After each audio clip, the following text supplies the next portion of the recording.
बिहार में जिस तरह जमीन का सर्वे सर शुरू हो चुका है, उसमें जो अभी यहाँ के लोग हैं, उनके जेहन में कई प्रकार के सवाल हैं। इन्हीं सब तमाम सवालों को हमने यहाँ के छपरा के एडीएम से जानने की कोशिश की। उनका कहना था कि ये सर्वे जो है लोगों के मालिकाना हक को तय करेगा और जो तमाम डिस्प्यूटेड मामले हैं जो केस में तकरीबन 80% वो कम हो जाएंगे, क्योंकि ये सारे केस जो है ना उसी जमीन के चलते होता है। तो बिहार सरकार का ये निर्णय बहुत सराहनीय है, ऐसा लोगों का कहना है। हमारे साथ बातचीत करने के लिए इसी विषय पर लीगल एक्सपर्ट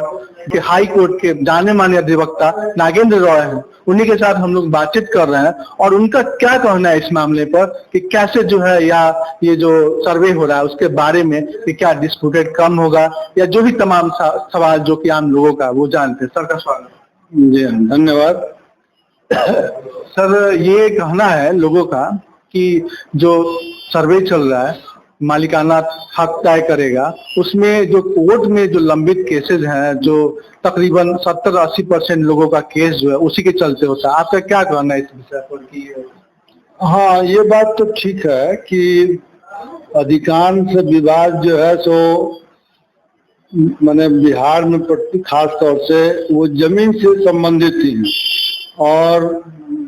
मैक्सिमम, और वो सिविल से फिर क्रिमिनल में भी हो जाते हैं। मारपीट, खून खराबा, हत्या तक की नौबत आ जाती है। इसलिए ये बात तो सही है कि विवाद अधिकतम जो है सो वो जमीन से उत्पन्न होते हैं। और ये भी चीज सही है कि अगर ये सर्वे की कार्रवाई को सुचारू ढंग से सरकार चला पाएगी और इसकी एक समय सीमा के अंदर जो है सो पूरा कर पाएगी, तो इसका अच्छा असर समाज के ऊपर पड़ेगा। ये जो सरकार समय सीमा तय की है, 1 साल का टाइम फ्रेम तय की है, आपका क्या कहना है? पूरे बिहार में 45,000 ग्राम से ज्यादा ग्राम है, क्या सभी का 1 साल में ये जो सर्वे है वो पूरा कर पाएगी? ये समय सीमा के भीतर पूरी कर ले सरकार तो इसका अच्छा असर होना निश्चित है, लेकिन किस एफिशिएंसी से ये होता है यह विचारणीय विषय है। और हम तो चाहेंगे, अपेक्षा करेंगे एक अधिवक्ता के नाते भी और एक आम नागरिक के नाते भी कि सरकार जो है सो उसको बहुत ही तत्परता के साथ अपनी सारी ऊर्जा लगा करके और इस चीज को समय सीमा के अंदर पूरा। हमारे साथ है पटना हाई कोर्ट के जाने माने वकील अधिवक्ता श्री नागेंद्र राय। सर, ये सरकार का कहना है कि जो डिस्प्यूटेड मामले हैं जमीन को लेकर, वो कितने प्रतिशत आपकी नजर में लगता है कि वो कम हो पाएंगे? कि जहाँ तक प्रतिशत की बात है, यह तो मेरे लिए कहना मुश्किल है, क्योंकि इसका डाटा हम लोगों के पास नहीं है। सरकार ज्यादा कॉम्पिटेंट है, लेकिन निश्चित रूप से कमी आएगी और एक अच्छी प्रतिशत में कमी आएगी, यह बात तय है। लेकिन अब वही फिर प्रश्न घूम फिर के वहीं आ जाएगा कि कहाँ तक ये, चूंकि देखा जाए जैसे अभी एक पेपर में भी आया था, और जैसे सारण प्रमंडल में जो पिछड़ा सर्वे हुआ है वो 1920 का है, कहीं कहीं 1907 का है कहीं, तो इसलिए 100 या उससे अधिक वर्ष पुराने रेवेन्यू रिकॉर्ड, सर्वे रिकॉर्ड सरकार के पास आज की डेट में है। इसलिए उस चीज को अगर समय सीमा के अंदर सरकार पूरा करे तो प्रतिशत तो नहीं कर पाएंगे, लेकिन ये कि एक सब्सटेंसिव प्रतिशत में जो है तो आप कह सकते हैं कि कम से कम होगा तो 50 से 60%। चूंकि जमीनी विवाद में जब भी कोर्ट में जाते हैं हम लोग, इसका एक टेक्निकल ये पहलू है, तो जिसको कि सर्वे जो बनेगा, अभी भी कानून में भी दिया है कि इसको रिकॉर्ड ऑफ राइट्स बोलते हैं। तो record of rights prima facie हक, माने आपके जमीन के मालिकाना हक का कागज जो है सो वो रिकॉर्ड, वो खतियान है। इसलिए तो अब उसमें लॉ में ये भी कहता है कि वह माने अकाट्य नहीं है, ब्रह्मरेख नहीं है, लेकिन जब तक कि उसके विरुद्ध कुछ सबूत न दिए जाए तब तक वह जो है सो सत्य माना जाएगा। प्रिजम्पशन ऑफ करेक्टनेस उसके साथ जुड़ा हुआ। सर्वे में के दौरान काफी लोग एनआरबी है, नॉन रेजिडेंस बिहार है, बाहर रहने वाले, कुछ राज्य से बाहर है, कुछ देश से बाहर है, वैसे लोग जिनके पास कुछ डाटाबेस नहीं है, जैसे कि सर्वे नंबर भी नहीं है, कोई पेपर नहीं है। एक भाई के पास है तमाम चीजें जो कि पुश्तैनी है दादा परदादा का, और काफी चीज नहीं है। वो लोग क्या करेंगे? सब ऐसा कुछ बताएं कि लॉ में ऐसा। देखा जाए अभी तक तो लॉ में ऐसा कुछ नहीं है, क्योंकि उन लोगों के लिए तो लोकल के पास ही जाना है। और सबसे बड़ी चीज उसमें क्या होती है कि हल्का कर्मचारी जो हैं वही लोग इसके फिर हो जाते हैं, क्योंकि ग्राउंड लेवल पर पहला कर्म वही होता है जिसको जमीन के बारे में सारे ब्यौरे मालूम होते हैं। तो और वो लोग अपने उस पद का अनुचित लाभ उठाते हैं, हम कह सकते हैं इस चीज को, क्योंकि हम लोग का अनुभव अच्छा नहीं है। एक सलाह हम इस मामले में जरूर दे सकते हैं कि जैसे पंचायती राज में जब गांव में ग्राम पंचायत बने तो न्याय मित्र की सरकार ने प्रावधान किया, तो या तो उन्हीं को ये एडिशनल वर्क दें या कुछ नए लोगों को इस सर्वे के लिए जो है तो विशेष रूप से उनको नियुक्त करें, जिनको कि ऑनरेरियम अपना कुछ सरकार भी दे, ताकि आम जनता को, हमको लगता है कि बहुत बुलोड, और अगर पड़ता भी है तो आम आदमी को जो उसका श्रम बचे और उसका पैसा बचे, उसकी ऊर्जा बचे, उसके लिहाज से वो व्यय माने सार्थक होगा और लोगों को सहूलियत होगी। क्योंकि हर मामले में सिर्फ हल्का कर्मचारी पर निर्भर रहना और चार माने कम स्टाफ पर, इससे बेटर है कि हर अंचल में कम से कम एक या दो, जैसे आप पंचायत लेवल पर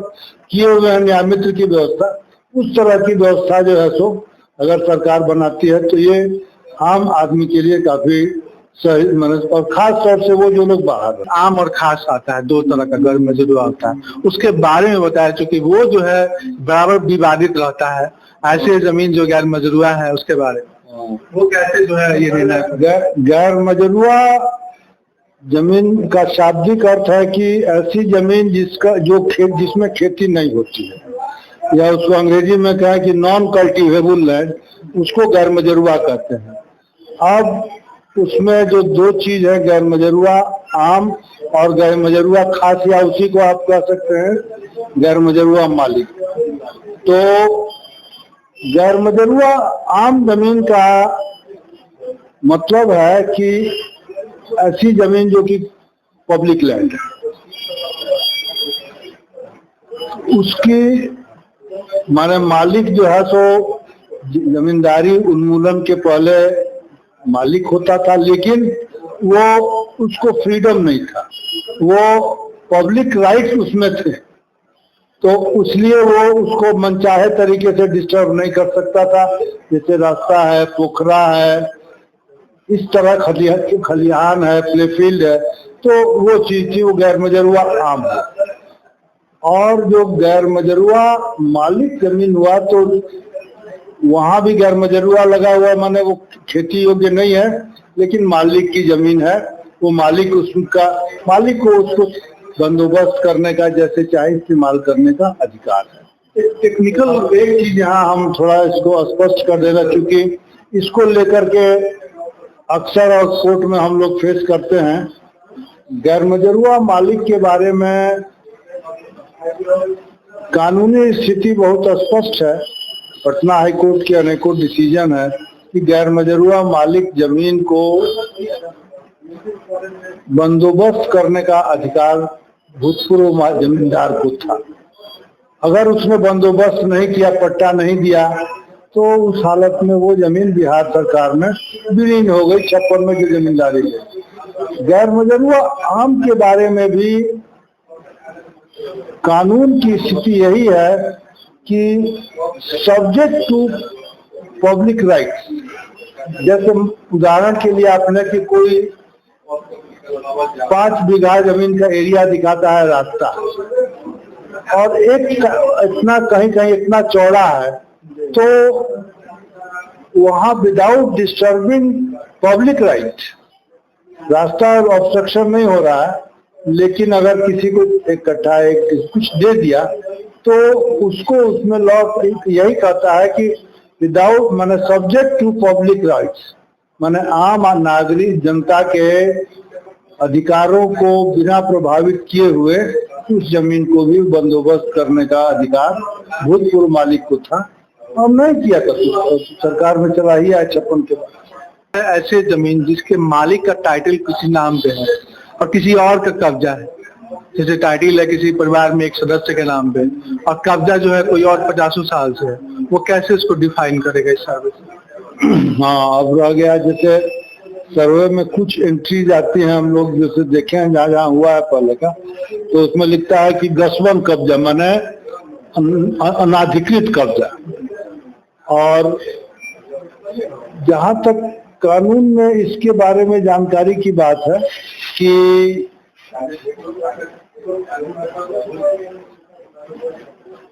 अगर 12 साल से अधिक ओरिजिनल मालिक की जानकारी में किसी का दखल कब्जा है तो उस हालत में मूल मालिक का अधिकार समाप्त हो जाता है और जिसका दखल कब्जा है उसका स्वामित्व हो जाता है। लेकिन वो जो इस जिसको हम लोग एडवर्स पोजीशन या प्रतिकूल दखल कब्जा कहते हैं, लेकिन वो एक बहुत ही डिफिकल्ट चीज है। उसमें कई कंडीशंस हैं जिसको कहते हैं कि ओपनली, कंटिन्यूअसली एंड अनइंटरप्टेडली, माने वो अब कब्जा आपका है लेकिन हमको जानकारी नहीं, तो उससे आपका एडवर्स प्रेशर नहीं होगा। तो ये चीजें डिफिकल्ट होती हैं। लेकिन अगर ये कोई जो नाजायज कब्जा में है ये साबित कर सकता है कि माने ओरिजिनल मालिक की जानकारी में उनके हक को इनकार करते हुए हम दखल कब्जा में 12 साल से अधिक से लगातार रहते चले आ रहे हैं, तो फिर स्वामित्व उसका हो जाएगा, इनका खत्म। कोई जमीन दान दिया, परदादा या दादा के समय वो दान उनको मिला कहीं से, वो दान वाला जमीन जो है किसी के नाम पे है नहीं, मौखिक दान चला गया वो, और जिसके नाम पे वो दान वाला जमीन है वो किसी परिवार में बट गया। हम लोग कुछ जैसे 2 कट्ठा किसी के नाम पे, अब 10 कट्ठा किसी के नाम पे, वो दान का जमीन कैसे डिफाइन करेंगे और कैसे सर्वे में उसको अपडेट करेंगे? हम देखिए, दान का तो जहाँ तक सवाल है, माने जो कानूनी प्रावधान है कि अचल संपत्ति अगर 1 रुपया कीमत की भी है तो उसको रजिस्टर्ड होना चाहिए। थोड़ा सा यहाँ पर दूसरे एक ट्रांजैक्शन से समझिए इसको कि बैनामा सेल डीड जो होता है तो 100 रुपए से कम कीमत की अचल संपत्ति बिक्री की जा सकती है मौखिक रूप से या सादा। लेकिन जो दान का जहाँ तक सवाल है तो वहाँ पर नियमतः रजिस्ट्री जरूरी है। लेकिन फिर है कि अगर मोर देन 12 ईयर से कब्जा चला आ रहा है और फिर कंडक्ट है वहाँ पर, तो उसके बेसिस पर फिर विवाद का वो मुद्दा बन जाएगा, क्योंकि ये डिसाइड कर रहा कि एडवर्स पोजीशन से किसी की टाइटल चली गई और नहीं चली गई, ये सर्वे अथॉरिटीज नहीं कर सकता। जमीन सब पट्टा पे होती थी पहले, पट्टे पे जमीन लोग लेता था, फिर उसका काफी सालों से जो है चलता था पहले। उसका हम भी थोड़ा टेक्निकल शब्द नहीं जान पाते हैं, पुराना अच्छी शब्द है ये, इसके बारे में बताएं कि ये भी। तो पट्टा का जो है ना, पट्टा जनरली क्या है कि जो खेती योग्य जमीन है, खेती के लिए है, उसके लिए पट्टा शब्द इस्तेमाल होता है कि जिसको हम लोग कहते हैं कि सेटलमेंट, बंदोबस्ती, और उसके सबूत के रूप में वो पट्टा जो है या हुक्मनामा मालिक लोग देते थे। तो उसके बारे में टीपी एक्ट में भी उसका प्रावधान है कि अगर एग्रीकल्चरल लैंड है तो उसमें जो है तो रजिस्ट्रेशन वाला प्रावधान लागू नहीं होगा। और फिर आपको जो पटना हाई कोर्ट के भी अनेकों निर्णय हैं कि मालिक मौखिक भी किसी को बंदोबस्त कर सकता है, कागज तो दूर की बात है, और अगर मालिक ने जबानी बंदोबस्त किया और रसीद काट दिया तो वही पर्याप्त है उसके लिए। और उसी के सबूत जो बंदोबस्ती मूल चीज है, बंदोबस्ती या सेटलमेंट, और उसके सबूत के रूप में वो सादा हुक्मनामा या पट्टा लोग मालिक लोग देते थे, जिसकी लीगल मान्यता है। और उसी के बेसिस पर जो है जब जमींदारी उन्मूलन हुआ 56 में, तो भूतपूर्व मालिक लोगों ने जो जमीनें थी, जिसके टोटल जमीन जो उनकी जमींदारी में थी, उसका रिटर्न दाखिल किया, यानी उसका ब्यौरा सरकार के यहाँ की कौन खाता, कौन प्लॉट, कितना रकबा, किसके दखल कब्जा में और किस हैसियत से, और उसी के आधार पर आज जो आप रजिस्टर 2 की बात सुनते हैं या जमाबंदी, तो उसी के आधार पर अंचल का में जमाबंदी का पहले मालिक के यहाँ जमाबंदी चलती थी और जमींदारी उन्मूलन के बाद वो बिहार सरकार मालिक हो गई और इसके यहाँ वो जमाबंदी जो है सो रजिस्टर 2 कायम हुआ और रजिस्टर 2 में उसी रिटर्न के आधार पर वो तो उसके आधार पर चलता है, चाहे रसीद कटती है। तो स्वामित्व के लिए वो है कि अगर रिटर्न है या और रिटर्न न भी है, जमाबंदी भी चलती है और जमाबंदी के आधार पर रसीद कटती है, तो एक प्राइमा फेसी वो सबूत जो है मालिकाना। आपकी नजर में सर ये जो सर्वे है जो कि नीतीश सरकार की है, तकरीबन 100 सालों से ये लंबित था, क्या ये सराहनीय कदम है इस नीतीश जी का सरकार का? ये निश्चित रूप से। लास्ट सवाल, आपकी नजर में सर क्या लगता है कि जो भ्रष्टाचार है बिहार में, जो एकदम लिप्त है, इस जमीन के सर्वे में क्या वो सारी चीजें समाप्त हो जाएंगे? भ्रष्टाचार जो जमीन में लोगों का कब्जा है, जो अमीन से लेके डाउन टू अर्थ से लेके अब तक, ये क्या समाप्त हो जाएगा? लोग शांत हो जाएंगे, मालिकाना हक जो है उनको पूर्ण मिल जाएगा? ऐसा एक फिलोसॉफिकल आंसर देना चाहेंगे कि, और ये हमारे दिमाग में बहुत वर्षों पहले ये बात आई कि कुछ मौलिक मानवीय कमजोरियां हैं, घृणा है, क्रोध है, लालच है, ईर्ष्या, ये सब चीजें हैं। तो लेकिन तो वो चीजें तो मानव से निकलनी नहीं है, लेकिन एक ऑथेंटिक डॉक्यूमेंट अगर आ गया और फाइनली पब्लिश हो गया, क्योंकि सबसे बड़ी चीज होती है, बाकी सब कुछ कई स्टेजेज हैं इसके, जैसा कि सर्वे के अधिकारी लोग भी बता रहे हैं, कानून में भी है, लेकिन उसके आधार पर जब फाइनल पब्लिकेशन जिस डॉक्यूमेंट का हो जाएगा उसकी लीगल सैंक्टिटी कानून में भी कहता है कि finally publish record of right, उसका प्रिजम्पशन ऑफ करेक्टनेस, उसको सही माना जाएगा। हमारे साथ सभी तमाम मुद्दों पे लीगल एक्सपर्ट, जाने माने